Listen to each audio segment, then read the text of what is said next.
রমাকান্ত একজন ধাবাওয়ালা ছিল। ওর ধাবা হাইওয়েতে ছিল, সেই জন্যে সবসময় গ্রাহকদের ভিড় লেগে থাকতো। দাদা, একটা ঘুগনি লুচি, একটা পোলাও আর একটা খিচুড়ি দাও, একটু তাড়াতাড়ি দাও। আচ্ছা ঠিক আছে, এক্ষুনি দিচ্ছি। রমাকান্ত অনেক বেলা অবধি নিজের ধাবাতে কাজ করত, আর অনেক রাত্রিবেলা যখন ও বাড়ি ফিরত তখন তার মেয়ে নীলিমা তার জন্য অপেক্ষা করত। তুই এখনো ঘুমোসনি? আজ অবধি কখনো এরকম হয়নি যে তোমাকে খাবার না খাইয়ে আমি ঘুমিয়ে পড়ি। এখন অবধি তো নয়, কিন্তু এর পরে তো হতে পারে। আর এরকম কেন বলো? কারণ আমি তোর বিয়ের জন্য একটা সম্বন্ধ দেখেছি। না বাবা, আমি বিয়ে করতে চাই না এখন। সব মেয়েরাই এরকমটাই বলে, কিন্তু নিজের শ্বশুর বাড়ি যাওয়ার পর নিজের বাবা মাকেই ভুলে যায় হয়তো, কিন্তু আমি ওই মেয়েদের মতো নই। বাবা, তুমি কি এমন কোনো ছেলে খুঁজতে পারবে না যে আমাদের সাথে এসেই থাকবে? ঘর জামাই যাই তোমার মেয়ের। মা, মেয়েরা তো বিয়ে করে অন্য বাড়িতে যাবে, এটাই তো সংসারের নিয়ম, আর এটাই সঠিক। মানে তুমি আমাকে নিজের থেকে দূরে সরিয়ে দিতে চাও? একদমই না, কিন্তু তোর বিয়েটাও তো আমাকে দিতে হবে। আমি তো তোর জন্য এমন একটা ছেলে খুঁজছি যে তোর এত বেশি খেয়াল রাখবে যে আমাদের কথা তোর মনেই পড়বে না, দেখিস। কি বাবা তুমিও? আরে তোমাদের দুজনের হয়ে গেলে গিয়ে খাবার খেয়ে নাও, অনেক রাত হয়ে গেছে। আচ্ছা ঠিক আছে। রমাকান্ত নিজের মেয়েকে খুব ভালোবাসতো, কিন্তু এটাও সত্যি ছিল যে খুব তাড়াতাড়ি ওর মেয়ের বিয়ে হয়ে যাবে। আর এখন রমাকান্ত আরো অনেক সময় অবধি ধাবাতে কাজ করতে শুরু করলো। কি হয়েছে মালিক, আজকে এত দেরি হলো যে? তাও ধাবাটা বন্ধ করনি? দেরি তো হয়েই গেছে, ভাবছি আরো কয়েকজন গ্রাহকের পেটটা ভরে দিই। এমনিতেও মেয়ের বিয়ের জন্য অনেক টাকা পয়সা লাগবে। ঠিক আছে মালিক, ছোট মালকিনের বিয়ে খুব ধুমধাম করে দেব আমরা। একদম। রমাকান্তের চাকররাও তার সাথ দিল, আর ওরাও ওভারটাইম করতে শুরু করলো। 1 মাস পর নীলিমাকে দেখতে ছেলের বাড়ির লোকেরা এলো, আর ওরা নীলিমাকে পছন্দ করে ফেলল। 2 মাস পরে একটা শুভ লগ্ন আছে, এদের দুজনের বিয়ের জন্য অতি উত্তম, বুঝতে পেরেছো? ঠিক আছে পণ্ডিত মশাই। সবাই খুশি ছিল, নীলিমার বিয়ে পাকা হয়ে গেছিল। রমাকান্ত এদিক ওদিক থেকে টাকা জোগাড় করতে লাগলো। ও এটা চাইতো না যে তার মেয়ের বিয়েতে কোনো রকমের কমি থাকুক, কিন্তু একদিন যখন ও তাড়াহুড়োয় হাইওয়ে রোড ক্রস করছিল, তখনই একটা ট্রাক এসে ওকে ধাক্কা মেরে দেয়, আর ও ওখানেই মরে যায়।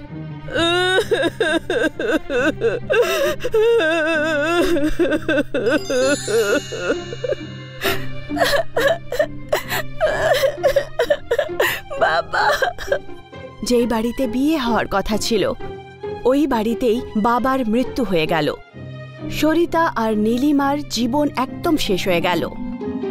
কিছুদিন পর কিশোর রমাকান্তের বাড়িতে এলেন।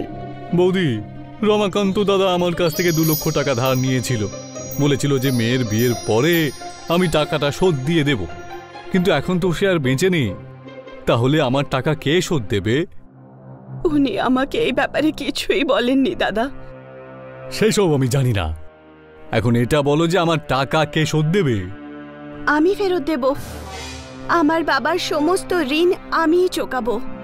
আপনি ব্যাস আমাকে 6 মাসের সময় দিয়ে দিন। ঠিক আছে মা, আমি 6 মাস পর আবার ফিরে আসব, তখন কিন্তু আমার টাকা চাই, বলে দিলাম। সরিতা নিজের মাথা ধরে কাঁদতে শুরু করলো।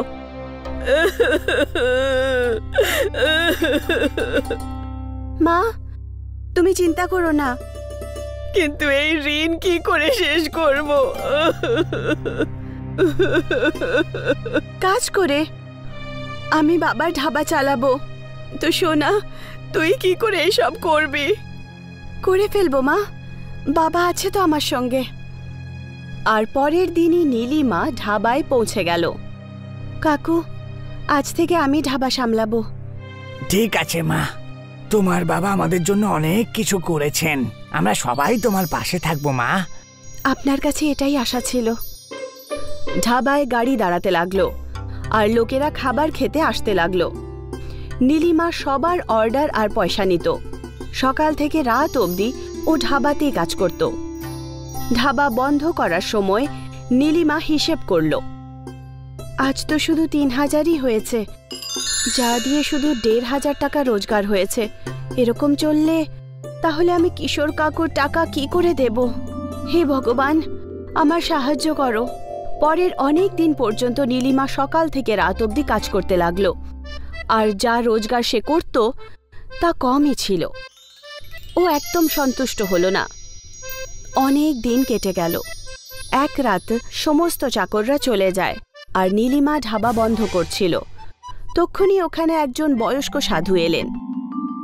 মা 2 দিন ধরে কিছু খায়নি, যদি কিছু খাবার থাকে দাও না। আসুন, বসুন। কিন্তু মা, আমার কাছে তো তোমাকে দেবার জন্য টাকা নেই। কোনো ব্যাপার না। নীলিমা কিচেনে গেল। তখন ওখানে সবজি ছিল কিন্তু রুটি ছিল না। নীলিমা দেখল যে রুমালি রুটির আটা মাখা আছে।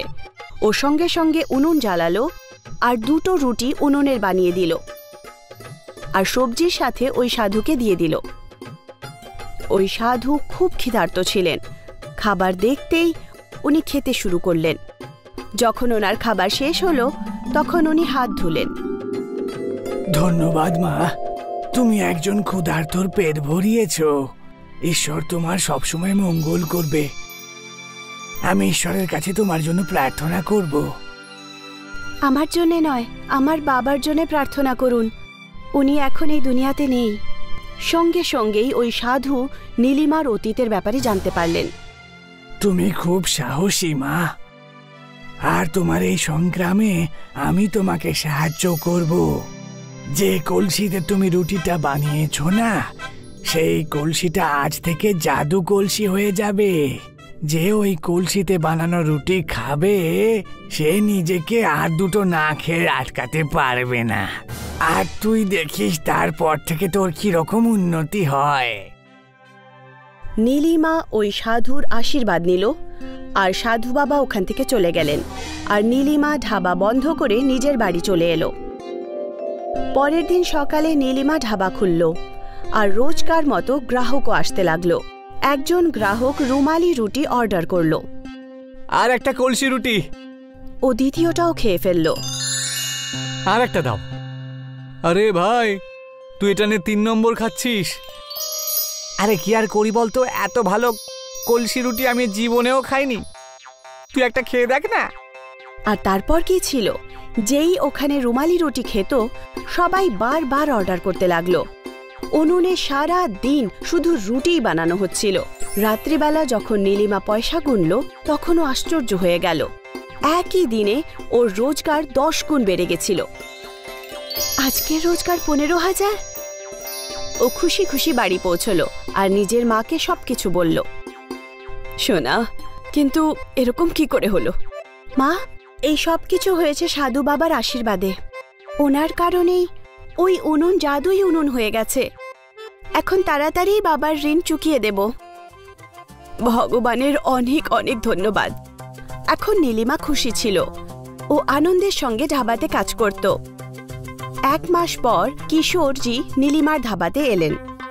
মা, তোমার মনে আছে তো 1 মাস হয়ে গেছে কিন্তু। হ্যাঁ কাকু, মনে আছে। নীলিমা ড্রয়ার থেকে 2 লাখ টাকা বার করলো আর কিশোরজিকে দিয়ে দিল। এই নিন আপনার টাকা। এত তাড়াতাড়ি? মা, এত তাড়াতাড়ি এত পয়সা তুমি কোত্থেকে রোজগার করলে? ভগবানের আশীর্বাদে। নীলিমা কিশোরজির কানে জাদুই উনুনের খবরটা বলে দিল। আর তখন থেকেই ধাবা চলছে আর রোজগারও বেড়ে গেছে। খুব ভালো মা, তুমি এইভাবেই উন্নতি করতে থাকো। আমার আশীর্বাদ সব সময় তোমার সঙ্গে থাকবে। কিশোর নীলিমাকে আশীর্বাদ দিয়ে ওখান থেকে চলে যান, কিন্তু ওর মনে পাপ ছিল। রাত্রিবেলা যখন ধাবা বন্ধ হলো তখন কিশোর ওই জাদুই উনুন চুরি করার জন্য সেখানে এলো। কিন্তু যখনই ও মটকায় হাত দিল তখনই মটকা গরম হতে লাগলো। আর ওটা এত গরম হয়ে গেল যে সেটা লাল হয়ে গেল আর কিশোরের হাত পুড়ে গেল। আমার হাত, আমার হাতটা। কিশোর নিজের লোভের শাস্তি পেয়ে গেল। ও সেই জাদুই উনুন থেকে মটকাও চুরি করতে পারল না, আর ওর দুটো হাতও পুড়ে গেল। তাই তো বলে, লোভে পাপ, পাপে মৃত্যু। গৌরব রেল স্টেশনের বাইরে আলু পরোটা বানানোর বিজনেস করত। গরম গরম ফুলকপি আলুর পরোটা খেয়ে যান। গৌরবের বাড়িতে ওর মা, মেয়ে আর বউ ছিল। গৌরব সকাল থেকে বিকেল অবধি পরিশ্রম করত, কিন্তু তা সত্ত্বেও নিজের গরিবি দূর করতে পারছিল না। শোনো না, আলু পরোটা বানানোর জন্য না অনেক জিনিসের দরকার পড়ে। তুমি একটা কাজ করো, তুমি সাধারণ পরোটা বানিয়ে বিক্রি করো, যাতে আমাদের খরচা কম হবে আর রোজগারও অনেক বেশি হবে। না, আমি এটা করতে পারবো না। সাদা পরোটা খেতে কেউ ভালোবাসে না, বুঝেছো? আর বাবাও তো ফুলকপি আর আলুর পরোটাই বিক্রি করত, সেজন্য আমিও তাই করব। গৌরবের কাছে অনেক রকমের গ্রাহক আর ওদের অনেক রকমের ডিমান্ড থাকতো।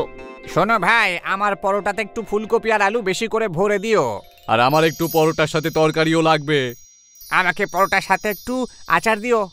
আমার পরোটার সাথে দই লাগবে। গৌরব কখনো কখনো গ্রাহকদের ডিমান্ড শুনে অস্থির হয়ে পড়ত। আপনার যদি পরোটার সাথে তরকারি চাই, তাহলে আলাদা করে টাকা দিতে হবে। আমি আলাদা করে টাকা দেব না। দেখতে পাচ্ছ তোমরা সবাই, এই গৌরব তো তরকারির জন্য আলাদা করে টাকা চাইছে। চলো চলো, আমরা এখানে আর খাবার খাবো না। আরে শোনো, তোমরা সবাই কোথায় যাচ্ছ? আরে দাঁড়াও। একদিন গৌরব খুব নিরাশ হয়ে বাড়ি ফেরে। কি হলো? পরোটা খাওয়ার গ্রাহক দিনের পর দিন কম হয়ে যাচ্ছে। গ্রাহকরা টাকাও দিতে চাইছে না, কিন্তু ওদের পরোটার সাথে তরকারি, দই, আচার সব কিছু চাই, বুঝতে পেরেছো? চলো কোথাও বাইরে গিয়ে ঘুরে আসি, একটু মুড ফ্রেশ হয়ে যাবে। আমাদের কাছে অত টাকাও নেই যে কোনো ট্যুরিস্ট প্লেসে আমরা ঘুরতে যেতে পারি। তোমার বাড়ি থেকেই বরং একটু ঘুরে আসি। গৌরব নিজের শ্বশুর বাড়িতে ঘুরতে গেল, যেটা একটা গ্রামে ছিল। রাস্তায় গৌরব আর ওর বউয়ের তেষ্টা পেল। ওরা কোথাও ঝর্ণার আওয়াজ শুনতে পেল। এই ঝর্ণার শব্দটা পূর্ব দিক থেকে আসছে। গৌরব আর ওর বউ পূর্ব দিকে যেতে লাগলো। জঙ্গলের পেছনে ওরা একটা ঝর্ণা দেখলো। এই ঝর্ণাটা দেখতে তো দারুণ। গৌরব আর ওর বউ মন ভরে জল খেয়ে তেষ্টা মেটালো আর হাত পাও ধুয়ে নিল। যখন ওরা যাওয়ার জন্য তৈরি হলো, তখন ওরা কারোর আওয়াজ শুনতে পেল। এই আওয়াজ ঝর্ণার পেছন থেকে আসছে। ঝর্ণার ভেতরে ঢুকে দেখতে হবে, তবেই বোঝা যাবে যে ওপারে কে রয়েছে। কিন্তু ঝর্ণার ভেতরে ঢোকাটা বিপজ্জনকও হতে পারে। না না না, এটা কোনো রকমের জাল হতে পারে। তখনই ঝর্ণা থেকে একটা আওয়াজ আসে। না না, এটা কোনো জাল নয়। আমাকে সাহায্য করো, আমি একজন সাধু। আমাকে এখান থেকে মুক্তি দাও। ঝর্ণার ভেতরে আমাকে যেতেই হবে। আমি যদি ওখানে বন্দি থাকতাম, তাহলে আমি কি এটা চাইতাম না যে আমায় কেউ মুক্তি করুক? গৌরব ঝর্ণার পাড়ে গেল। ও দেখতে পেল একজন সাধুকে কাঁটাদার লাঠির সঙ্গে বাঁধা আছে। সাধুর পিঠ থেকে রক্ত ঝরছিল। তুমি কে, আর এখানে কি করে চলে এলে? আমি সবকিছু বলবো, আগে তুমি আমাকে এখান থেকে মুক্তি দাও। গৌরব দড়ি কেটে দিল আর সাধু আজাদ হয়ে গেলেন। তোমাকে অসংখ্য ধন্যবাদ। আমি একজন সাধু, আর আমার কাছে কিছু অদ্ভুত শক্তি আছে।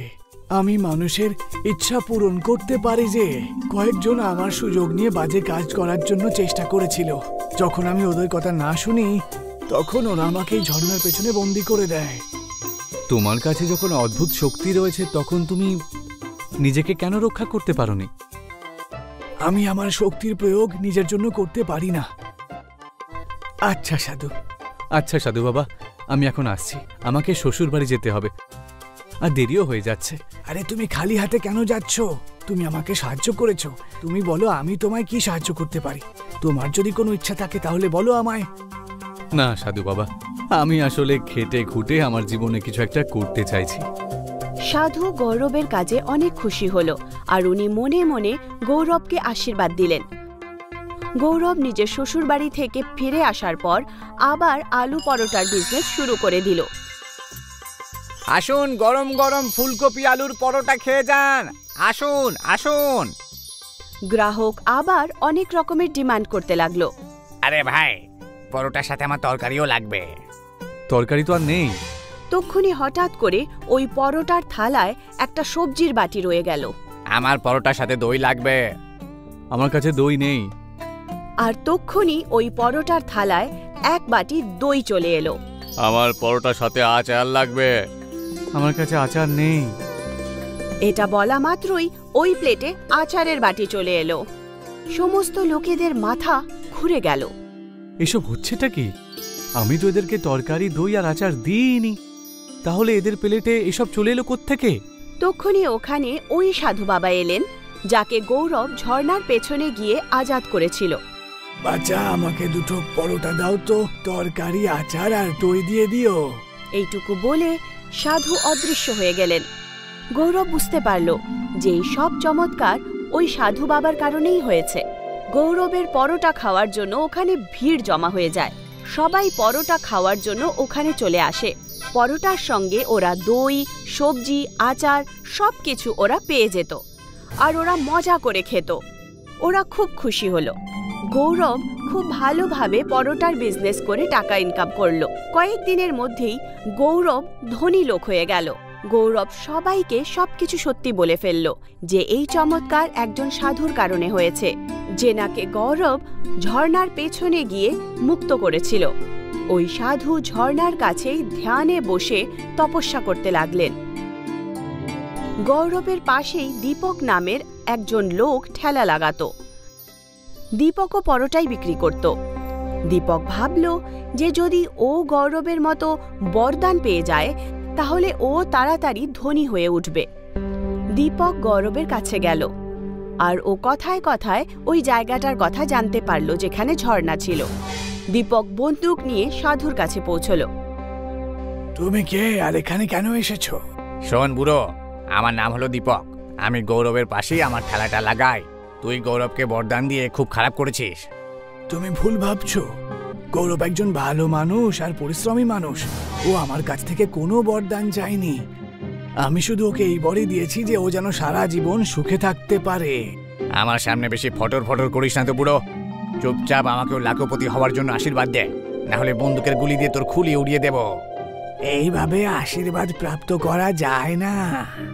মনে হচ্ছে তুই এইভাবে কথা শুনবি না। দীপক সাধুর গলা টিপে ধরল, আর ওর গলা টিপতে টিপতে ওকে বলল, তাড়াতাড়ি আশীর্বাদ দে, না হলে আমি তোকে প্রাণে মেরে ফেলবো। ঠিক আছে, আমি তোকে আশীর্বাদ দিচ্ছি।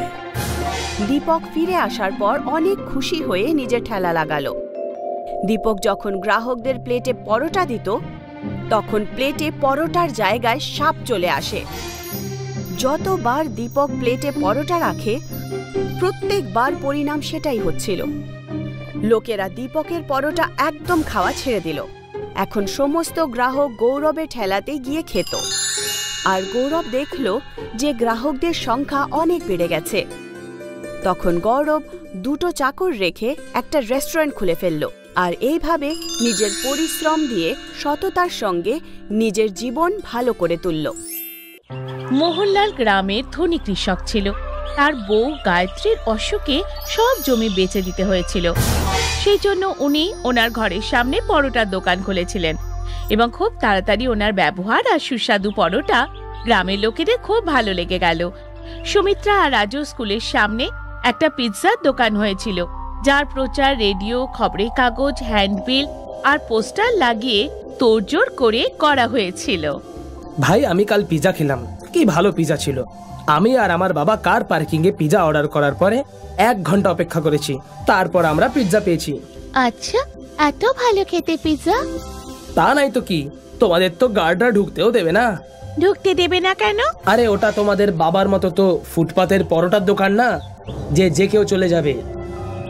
ওই দোকানের একটা স্ট্যাটাস আছে, বড় লোকরা তাদের গাড়ি নিয়ে দাঁড়িয়ে থাকে, তারপরেই তারা পিৎজা খেতে পারে, বুঝেছো? রকির কথা শুনে সবাই হাসতে থাকে। সুমিত্রা পরোটা নিয়ে মজাটা একদম পছন্দ করেনি। রাজু যখন স্কুল থেকে বাড়ি যাচ্ছিল তখন পিৎজার দোকানে লোকের ভিড় দেখে দাঁড়িয়ে পড়ে। সুমিত্রা ওকে বুঝিয়ে সুঝিয়ে বাড়ি নিয়ে আসে।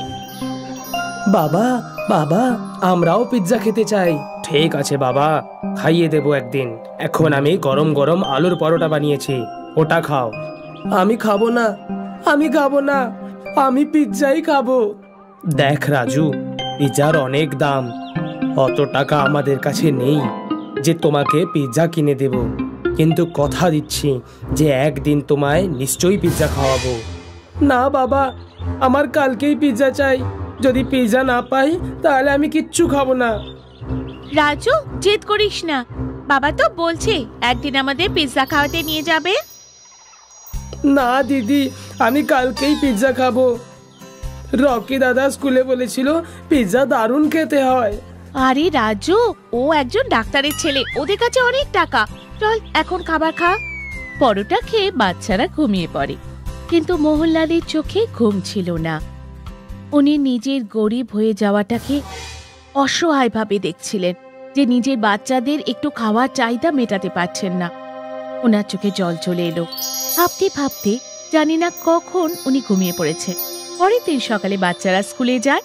আজও পুরো স্কুলে পিৎজা নিয়ে কথা হচ্ছিল। বন্ধুরা, কাল আমার জন্মদিন, আর কাল সন্ধ্যাবেলায় আমার তরফ থেকে সবার জন্য পিৎজা পার্টি করছি। কাল রবিবার, স্কুলে ছুটি আছে। সবাই কাল সন্ধ্যাবেলায় ভালো ভালো জামা কাপড় পরে চলে এসো, ঠিক আছে? দাদা, আমিও আসবো তো? আমাকে বললে না তুমি? না, তোমরা ওখানে যেতে পারবে না। ওখানে শুধু বড় লোকরা আসে, যাদের স্ট্যাটাস আছে। তুমি শুধু পরোটা খাও। চল রাজু, ওদের পিৎজা থেকে ভালো আর সুস্বাদু আমাদের পরোটা। আরে যাও যাও, বাঁদররা কিভাবে জানবে যে আদা কেমন খেতে? স্কুলের বাইরে যে পিৎজার পোস্টার লাগানো আছে সেটাই দেখতে থাকো আর পরোটা খাও। ভেবে নিও পিৎজা খাচ্ছ। রকি, এরকম ভাবে বলতে নেই। চলো সুমিত্রা, ও তো এভাবেই কথা বলে। রাজুর ফটো দেখে পরোটা খাওয়ার কথায় সবাই হাসতে থাকে। সুমিত্রা আর রাজুর খুব খারাপ লাগে। দুজনেই বাড়ি চলে আসে। আরে রাজু, এরকম মন খারাপ করে দাঁড়িয়ে আসো কেন? বাবা, আসলে কথা হলো রকির কাল জন্মদিন। ও সবাইকে নেমন্তন্ন করেছে, কিন্তু আমাদের করেনি, কারণ ওখানে সব বড় লোকরা আসবে। ব্যাস এই ব্যাপার। কাল আমি তোমাদের জন্য দারুণ আলুর পরোটা বানাবো আর আমরা পার্টি করব।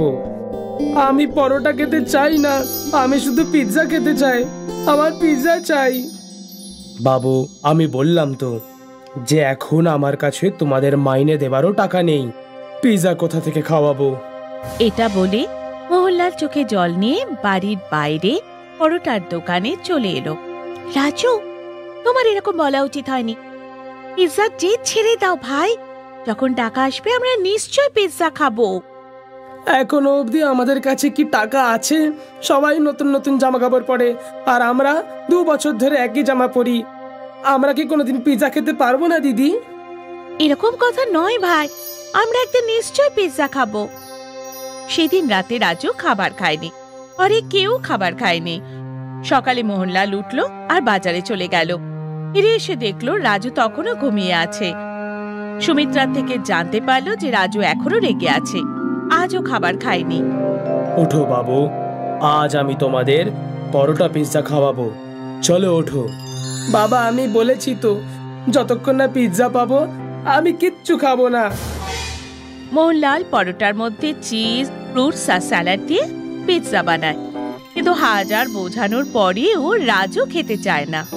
সুমিত্রাও অনেক চেষ্টা করে রাজুকে বানানো, কিন্তু পারেই না। আজ রাতেও সবাই না খেয়ে ঘুমিয়ে পড়ে। মাঝরাতে রাজুর খুব খিদে পায়। ও রান্নাঘরে গিয়ে রেখে দেওয়া পরোটা পিৎজা খেয়ে নেয়। ওর খুব ভালো লাগে আর পরোটা পিৎজা খেয়ে যায়। মোহনলাল লুকিয়ে লুকিয়ে ওর খাওয়া দেখে। সকালে উঠে মোহনলাল বাজারে চলে যায়। ফিরে এসে সুমিত্রাকে ডাকে। সুমিত্রা, ও সুমিত্রা। হ্যাঁ বাবা, আসছি। এই নে টাকা, আর স্কুল থেকে আসার সময় পিৎজা নিয়ে আসিস। বাবা, টাকা কোথা থেকে এলো? এসেছে কোথাও থেকে। আর হ্যাঁ, আমি টিফিনে পরোটা পিৎজা রেখে দিয়েছি, খেয়ে নিস মনে করে। সুমিত্রা যখন বাড়ি থেকে স্কুলের জন্য বেরোচ্ছিল তখন বাবার সাইকেল বাইরে ছিল না। বুঝতে দেরি হয়নি যে বাবা সাইকেল বিক্রি করে টাকা এনেছে। সুমিত্রা রাজু স্কুলে পৌঁছে যায়। স্কুলে কাল রকির পিৎজা পার্টি নিয়ে কথা হচ্ছিল। সবার মুখে শুধু পিৎজার কথা। টিফিনে সুমিত্রা আর রাজু পরোটা পিৎজা খাচ্ছিল। ওখানে রীতা আসে। আরে, তোমরা এটা কি খাচ্ছ? এটা আমাদের বাবা বানিয়েছে, পরোটা পিৎজা। হ্যাঁ, এই স্পেশাল ডিশ বাবা বানিয়েছে। নাও, তুমিও খাও, খুব ভালো খেতে। আরে বাহ, দারুণ পরোটা পিৎজা বানিয়েছে তো। এটা তো দারুণ পরোটা পিৎজা। এসো সবাই দেখো পরোটা পিৎজা। কাল পার্টি পিৎজা থেকেও অনেক বেশি ভালো খেতে। সুমিত্রা প্লিজ আমাকেও এক টুকরো দাও না। হ্যাঁ হ্যাঁ রকি, এই নাও। বাহ, সত্যি দারুণ খেতে এটা পরোটা পিৎজা। এরকম তো আমি জীবনেও খাইনি। শিগগিরই পুরো গ্রামে পরোটা পিৎজার কথা ছড়িয়ে পড়লো। সুমিত্রা ওর বাবাকে পরোটা পিৎজা বানানোর কথা বলল। এখন ওদের দোকানে প্রচুর ভিড় হতে শুরু করলো। পিৎজার দোকানে গ্রাহকদের সংখ্যা ক্রমশ কমতে লাগলো। পিৎজার দোকান প্রায় বন্ধ হতে যাচ্ছিল। তখনই একদিন পিৎজার দোকানের মালিক নিজে মোহনলালের কাছে এলো। মোহনলাল বাবু, আপনার পরোটা পিৎজার খুব নাম শুনেছিলাম, আজ টেস্টও করলাম। সত্যি দারুণ খেতে। তোমার হাতে তো জাদু আছে। অনেক ধন্যবাদ। কেননা আমরা দুজনে মিলে কাজ করি। আপনি আমার দোকান চালাবেন, আমি ফান্ডিং আর মার্কেটিং দেখে নেব। যা লাভ হবে অর্ধেক অর্ধেক নিয়ে নেব। মোহনলালের এই প্রপোজাল ভালো লাগলো। দুজনে মিলে একসাথে কাজ করতে লাগলো। তাই পিৎজার টেস্ট আর ভালো মার্কেটিং এর জন্য খুব শিগগিরই ওনার দোকান অনেক শহরে খুলে গেল। এখন মোহনলাল বাবু নামে পরিচিত হলো। শহরের বিরাট বড় বাংলোতে থাকতে শুরু করলো।